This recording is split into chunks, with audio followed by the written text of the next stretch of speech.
tem esse discurso muito raivoso, muito extremista, contra todos, assim, ele tem muito claro, e deixou isso claro nessa sabatina, de que ele vai fazer um governo de coalizão. Eu gostei disso. E o candidato Renan Santos foi questionado, na verdade ele foi acusado de falta de experiência administrativa para ser um presidente da República. Isso foi a premissa do questionamento feito a ele. E olha só o que ele respondeu. Pode rodar. Bom dia a todos. Candidato Renan, assim como falamos com todos os candidatos aqui, essa é uma entrevista de emprego para o próximo CEO do Brasil. Logo, a gente reuniu aqui empresários, membros do ecossistema do G4. Então aqui estão representados 100 mil empresários online conosco e sentados aqui nessa sala, que são 100 mil empresas que o G4 tem em seu ecossistema, que emprega 16 milhões de pessoas. Então uma parcela importante da massa salarial brasileira está aqui para sabatiná-lo e, obviamente, exige uma pergunta tão dura quanto o cargo que o senhor pretende ocupar. Renan, o senhor passou 10 anos derrubando e criticando quem governa, mas nunca assinou uma folha de pagamento relevante, nunca respondeu por um orçamento, nunca demitiu ninguém olhando no olho. Nenhum empresário nessa sala contrataria um CEO com esse currículo para tocar uma padaria. E o senhor está pedindo a maior operação do país. E o problema não para na execução. Alcança também as suas convicções. O senhor diz que bolsonarismo e petismo são duas faces da mesma decadência.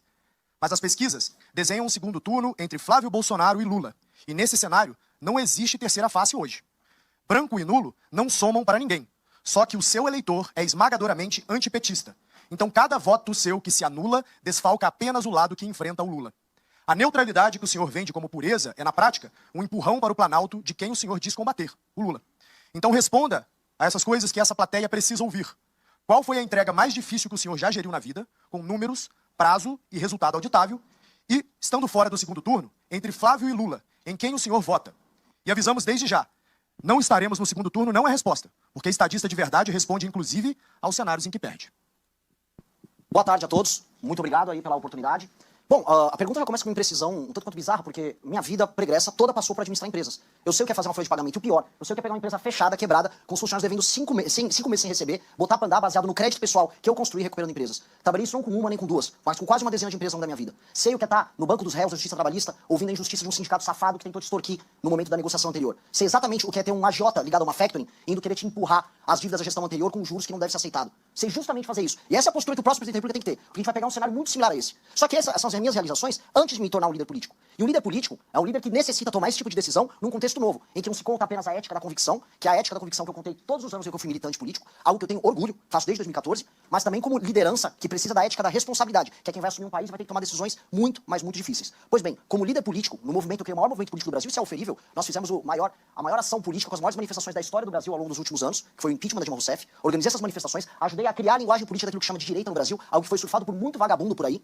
Depois disso, consegui criar um partido político, algo que o ex-presidente Bolsonaro tentou e falhou miseravelmente, estando no poder, botando seus filhos para tentar tocar isso, algo que naturalmente eles não conseguiriam com a baixa inteligência que eles têm à disposição. Fiz isso no menor período de tempo. Vamos comparar com o Partido Novo, que é um partido montado por executivos da iniciativa privada. Eles gastaram milhões e demoraram 5 anos. Eu consegui coletar as assinaturas em menos de 2 anos, com muito menos dinheiro, sendo um líder, acima de tudo, político, não líder empresarial. Porque existe uma diferença muito grande entre ser um líder empresarial e político. E você, como uma pessoa que conhece Aristóteles, sabe muito bem disso.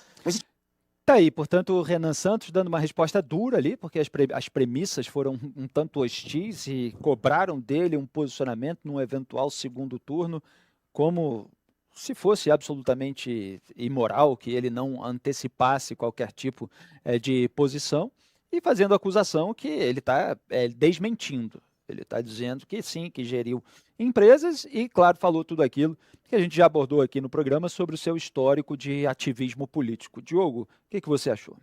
Bom, se ele fez tudo isso ou não, eu não posso garantir, porque eu não acompanhei a sua vida privada e não tinha nenhuma razão para fazer, nem o conhecia até então, e ele não era uma pessoa pública. Mas eu me identifico como empresário com muitas das coisas que ele disse.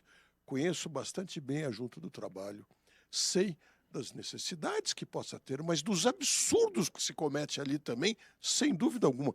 Qualquer empreendedor entende também o que eu estou falando. Sei o que é um agiota, sei a dificuldade que é sair de uma situação dessas, especialmente com juros estratosféricos que existem no Brasil, e todas as dificuldades que um empresário tem, muitas vezes de cumprir exigências as mais estapafúrdias possíveis que possa haver, causadas por um órgão público, seja o que for, que quer saber aquilo que não importa, que só nos desvia do trabalho propriamente.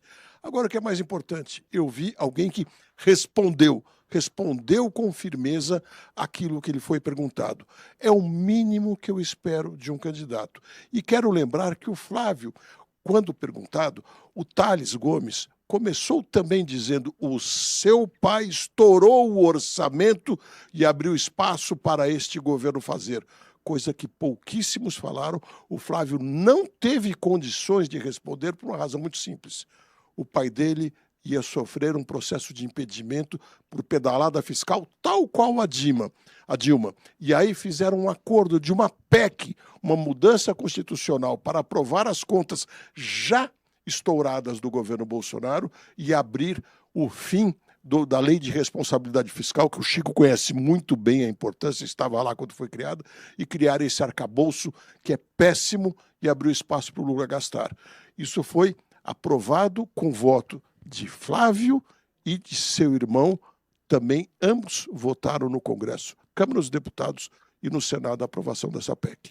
E, Chico, na segunda parte da resposta, ele falou o histórico do Movimento Brasil Livre, do MBL, como líder de um movimento que conseguiu atingir a sua meta de gerar o impeachment de Dilma Rousseff, que colocou milhões de pessoas nas ruas, no total das manifestações, mas chegou a ter uma manifestação de rua com cerca de 1 milhão de pessoas na avaliação dos órgãos competentes, embora haja sempre discussão sobre os números de manifestações de rua, e, portanto, mostrando que foram as manifestações mais bem-sucedidas aí dos últimos tempos da história política brasileira. É claro que cada cidadão, cada eleitor faz o seu juízo sobre a experiência de um candidato, como faz seu juízo sobre todos os outros quesitos, sobre a ética do candidato, sobre as suas alianças, sobre o histórico do seu partido, sobre o seu plano de governo.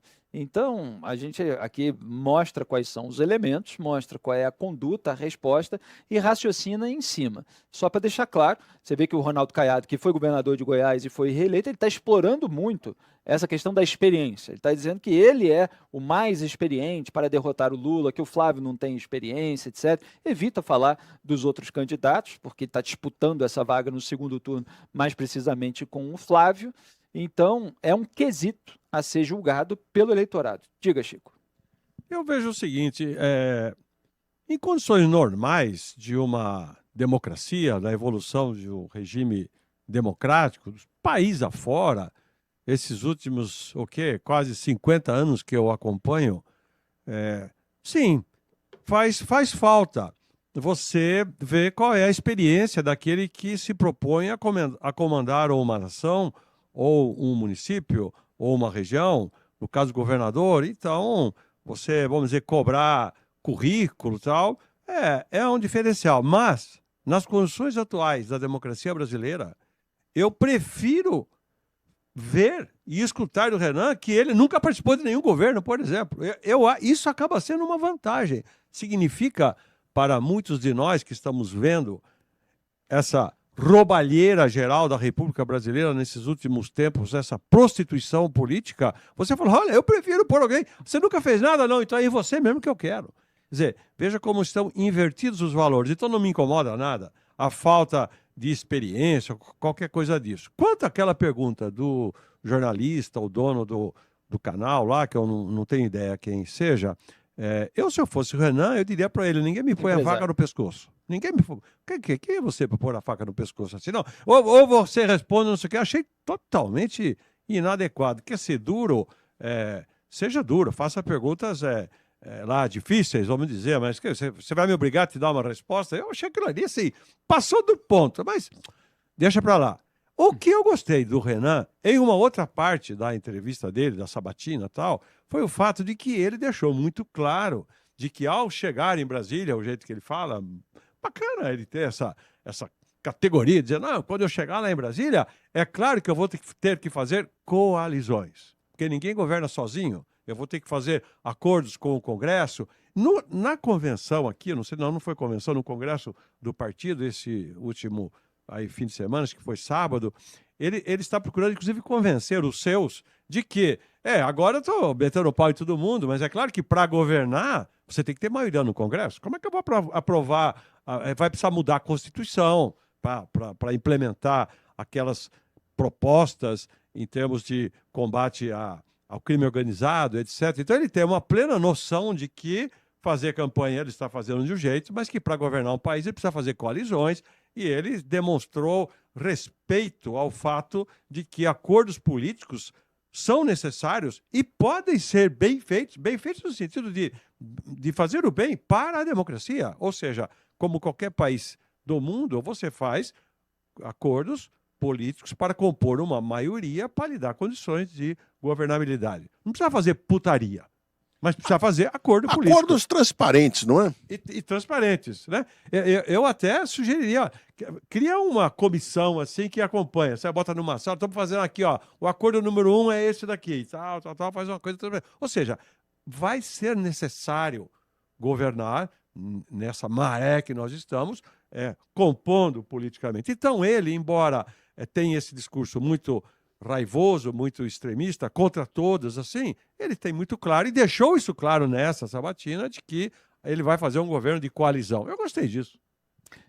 Tem um outro elemento que ele citou ali, que foi a capacidade de formar um partido oficialmente, que é o Partido Missão, que ele cumpriu isso em cerca de 2 anos, que o último partido aí, famoso aí a ser criado foi o Partido Novo, que levou cerca de 5 anos. Ele falou algo nesse sentido, fazendo uma comparação de que a formação do Partido Missão foi ainda mais rápida do que a do Novo, e que é algo que o bolsonarismo não conseguiu fazer, que tentou com o partido Aliança pelo Brasil, mas acabou não coletando assinaturas suficientes, então ele mostrou isso também como um sinal de uma capacidade de articulação do próprio MBL, sob a sua liderança, maior do que teve a família Bolsonaro. Então foi aquilo que ele disse, que a gente acabou não mostrando aí, que foi um vídeo mais curto, e a gente está mostrando só um trechinho de cada candidato. Gostou do conteúdo? Deixa o seu like e se inscreve para fortalecer o canal. Até o próximo vídeo.